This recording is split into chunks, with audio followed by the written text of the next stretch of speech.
नमस्कार, मेरा नाम है विपुल और xcricketer.com ब्लॉगिंग वेबसाइट में आपका स्वागत है। आज मैंने एक थ्रेड लिखी है ट्विटर पर क्रिकेट में ऑनलाइन सट्टेबाजी पर, और उस पर मैंने अपनी वेबसाइट xcricketer.com पर एक ब्लॉग भी लिखा है। तो इसी पर मैंने आज ये वीडियो बनाया है। कुछ लड़कों की डिमांड थी, कल मैं एक स्पेस में था कि ऑनलाइन क्रिकेट में सट्टेबाजी बहुत बढ़ गई, तो इस पर कुछ भाई साहब लिखिए। तो मैंने कहा बिल्कुल लिखूँगा। और फिर जब ये बात हुई, क्रिकेट में देखिए ऑनलाइन सट्टेबाजी इसमें ऐसी चल रही है कि ड्रीम 11 एक कंपनी है, माई 11 सर्किल है, MPL है, ये सब ऐसी ऑनलाइन बेटिंग कंपनी है जिस पर आप इंटरनेशनल या IPL के मैच होते हैं तो उनमें जो दो टीमें खेल रही होती हैं उनमें से खिलाड़ी लेकर के आप अपनी टीम बनाते हैं। दोनों टीमों में से खिलाड़ी ले सकते हैं, कुल 11 होने चाहिए, और एक कप्तान एक उप कप्तान चुनते हैं, और उन खिलाड़ियों का प्रदर्शन जो जैसा रहता है उस आधार पर आप पैसे जीतते हैं। जैसे आपने जो खिलाड़ी चुने उनका प्रदर्शन बढ़िया रहा तो आप पैसे जीतेंगे, नहीं उनका प्रदर्शन बढ़िया रहा तो पैसे नहीं जीतेंगे।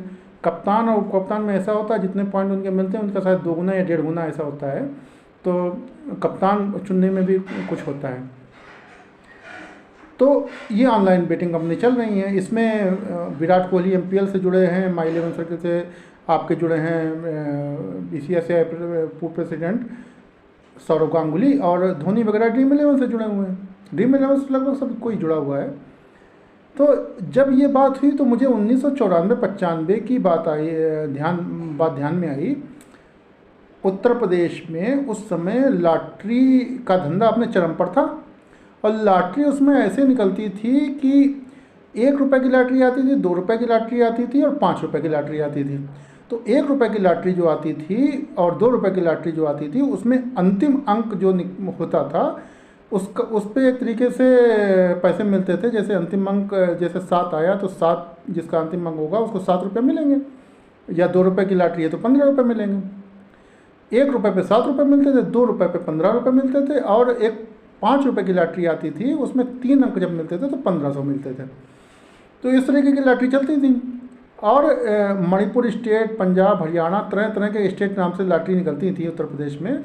उनके रिजल्ट निकलते थे अखबारों में, और ये पता नहीं कि स्टेट की थी या नहीं थी, लेकिन इनके नाम से निकलती थी, और अखबारों में रिजल्ट निकलता था, लोग देखते थे। हमारे साथ के बहुत से लड़के तब खेलते थे, बहुत सी लड़कियां खेलती थी, दीदियां हमारी बहुत सी खेलती थी, घर की चाचियां, दादियां, मतलब कुल मिला के बहुत बड़ा बिजनेस था। सब लोग खेल रहे थे, रोज़ गुना भाग लगते थे कि आज अगर 7 आया तो कल 8 आएगा, कि दहला आएगा, क्या आएगा। बड़े बड़े स्टॉल लगते थे।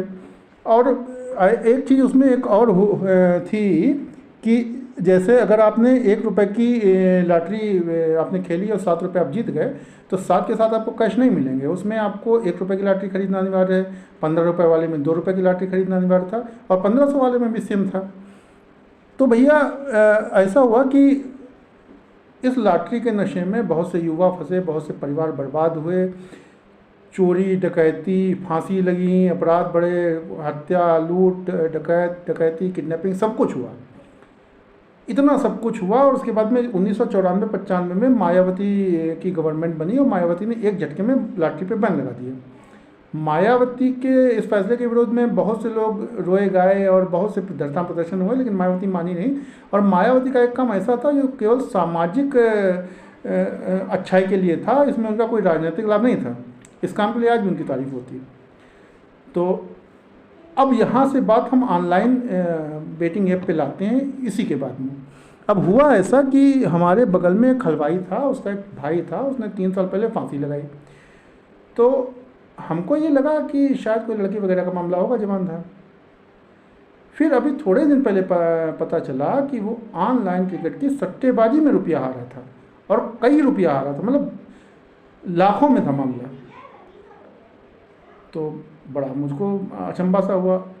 अभी ये मेरा मतलब इसी मैं सदमे में था, तब तक पता चला कि मेरे पड़ोस में एक ऑटो वाला था, अच्छा लड़का है, उसने अपना ऑटो बेच दिया। तो हमने उससे पूछा भाई क्यों बेच दिया?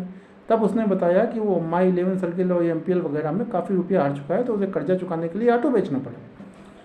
तो आप ये समझिए कि क्या पोजीशन हो रही है। कल एक स्पेस हुआ था, उसमें शंकर नामक के हमारे भाई थे, उन्होंने बताया कि उनके नीचे जो लेबर काम करते थे उनको 10,000 रुपये मिलते हैं, वो 1,200 रुपये हार चुका है। और उनका जो लेबर था उसको कभी क्रिकेट में इंटरेस्ट नहीं था। वो उनके पास आकर पूछता है कि भाई स्कोर क्या हुआ, कौन खेल रहा है, कौन नहीं खेल रहा है। तो उन्होंने पूछा तुम क्यों खेल रहे हो, तुम्हें क्या मतलब है स्कोर से। तो बोला कि वो ड्रीम 11 पे बना रहा है टीम। तो कहे तुम क्यों बना रहे हो, बेकार में हार जाओगे। बोले कि नहीं, हमारे पड़ोस में गांव है, उसमें एक आदमी 1 करोड़ रुपया जीता है। तो कहे हमको बड़ा अचंभा हुआ, तो हमने पता किया, तो पड़ोस वाले गांव में जिसका नाम बताया था, तो उसने बताया नहीं उसने नहीं जीता, उसके पड़ोस में गाँव बालन किसी जीता है।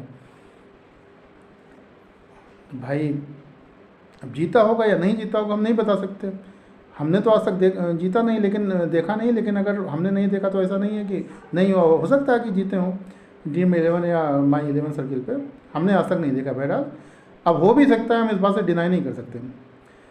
तो उसके बाद मेरी एक गौर करना शुरू किया हमने अगल बगल के लड़कों पे अपने, कुछ बड़ाई, राजमिस्त्री, प्लम्बर, साइकिल की दुकान वाले, ये लड़के थे जो कभी ना क्रिकेट खेलते थे ना कभी क्रिकेट देखते थे, और ये अचानक ड्रीम 11 पे टीम बनाने लगे हैं और डेली सट्टेबाजी करते हैं इस पर।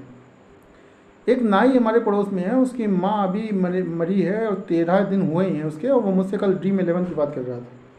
तो आप समझिए कहाँ तक स्थिति पहुँच रही है।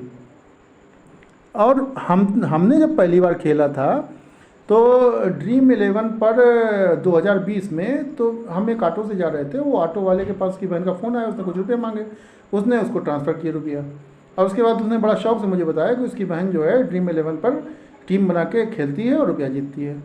तो हमने पहली बार, मतलब सुनते तो थे लेकिन हमने पहली बार ये देखा, तो हम लौटे, फिर हमने भी टीम बनाना शुरू किया उसी दिन से। 1,000-1,500 हमारे, उसके बाद हमने बंद कर दिया। एक चीज़ और आप देखिएगा कि जब से अब की बार IPL जो 2023 है, इसमें आप देखिए एक भी बार आपको पुलिस की कोई खबर नहीं मिली कि उसने सट्टेबाजी रैकेट कोई पकड़ा हो। खेल ही नहीं रहा कोई सट्टेबाजी बाहर, क्यों? जब भाई ऑनलाइन सुविधा है, गवर्नमेंट सुविधा दे रही है आपके घर में, आपके फ़ोन पे सुविधा है, तो भाई इधर उधर कोई सट्टा खेलने क्यों जाएगा? ठीक बात है ना। अब जो आगे मैं बोलूँगा वो मेन पॉइंट है। इंग्लैंड जो है, इंग्लैंड में सट्टेबाजी लीगल है, क्रिकेट का खेल ही सट्टेबाजी के लिए वहाँ शुरू किया गया था। इंडिया में लीगल नहीं है। और आप इसको सोफिस्टिकेटेड नाम दे दें, पॉश नाम दे दें, ऑनलाइन बेटिंग का नाम दे दें, उसके बावजूद ये सट्टा ही है। आप चाहे खंडहर में खेलो, चाहे पीपल के पेड़ के नीचे खेलो, जो सट्टा है वो सट्टा ही है, चाहे कैसीनो में खेलो या खंडहर में खेलो। ठीक है, उसमें नाम में फ़र्क करने से कोई उसकी असलियत में फ़र्क नहीं हो जाता। जुआ खेलने वाला जुएबाज होता है, सट्टा खेलने वाला सट्टेबाज होता है। सरकार हमारी आंखें मूंद है। और एक और बहुत महत्वपूर्ण बात है कि ड्रीम 11 2020 में प्रायोजक रहा है IPL का, और MPL तो भारतीय क्रिकेट टीम की जर्सी पे आप देखते ही होंगे। ये जब जैसे सट्टेबाजी ऐप प्रायोजक रहे हैं, तब क्या कहा जाए, BCCI प्रेसिडेंट थे सौरव गांगुली, और अपने समय पर वो सट्टेबाजी ऐप का विज्ञापन कर रहे थे अपने पद पे रहते हुए। बड़ी बात है। और IPL और ICC के ऑफिशियल पार्टनर हैं ड्रीम 11। सौरव गांगुली, कोहली, धोनी, रोहित सब तो इनसे जुड़े हुए हैं। तो इस बात की क्या गारंटी है कि ये सट्टेबाज कंपनियां मैच फिक्सिंग नहीं करती होंगी? क्योंकि हम लोगों ने मैच फिक्सिंग और स्पॉट फिक्सिंग का दौर देखा हुआ है, इसलिए बता रहे हैं आपको। भाई BCCI जैसी संस्था में उनका दखल, ड्रेसिंग रूम में उनका दखल, बड़े खिलाड़ी उनके मॉडल हैं, उनके आदमी ऑफिशियल तौर पर हर स्टेडियम में जा सकते हैं। तो ये तो सब उनको चांस मिलने की बात है। क्यों, मतलब शक तो जाएगा ही जाएगा कि मैच फिक्सिंग हो रही है या नहीं हो रही। ये तो उपयुक्त माहौल है ना मैच फिक्सिंग के लिए। और उसके बाद में मैं एक बात कहूँगा, बॉब वुलमर का नाम आपने सुना होगा।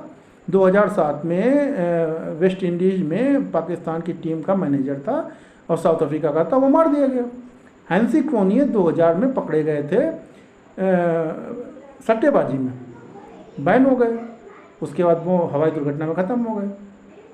साउथ अफ्रीका ने उन पर काफ़ी कार्रवाई की थी, लेकिन उसके बावजूद उसी साल पकड़े गए थे उनके साथ में मोहम्मद अजहरुद्दीन, अजय जडेजा।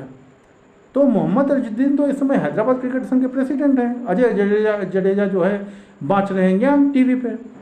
तो फिक्सिंग तो नहीं बंद हो सकती। एक मैच की मैं और बात करूंगा। मैंने 1994-95 में ग्रीन पार्क कानपुर में देखा था। मनोज प्रभाकर और नयन मोगिया खेल रहे थे और 54 गेंदों पे 67 रन बनाने थे।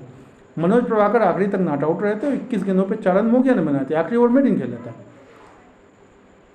तो मैच फिक्सिंग बीसीसीआई बंद नहीं कर सकती, क्योंकि मनोज प्रभाकर और नयन मोगी आज भी स्वतंत्र हैं, उन पर बीसीसीआई को रोक टोक है नहीं।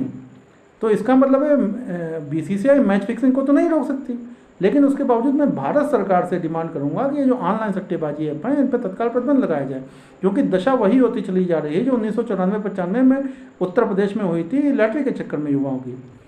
और मैं बहुत गंभीरता से बात कह रहा हूँ, हो सकता है कि ऑनलाइन बेटिंग कंपनियां जो हैं इन पे रोक लगाने से बीसीसीआई पे कुछ प्रभाव पड़े और जो आईपीएल में खिलाड़ियों की सैलरी उस पर प्रभाव पड़े, उसके बावजूद मैं चाहता हूँ, क्योंकि हम लोगों के लड़कों का भविष्य है और भविष्य ये ऑनलाइन सट्टेबाज कंपनियां खराब करें ऐसा मैं चाहता नहीं हूँ, शायद आप भी नहीं चाहते होंगे। अगर चैनल अच्छा लगा हो, कंटेंट अच्छा लगा हो तो कृपया सब्सक्राइब कर लीजिएगा। धन्यवाद।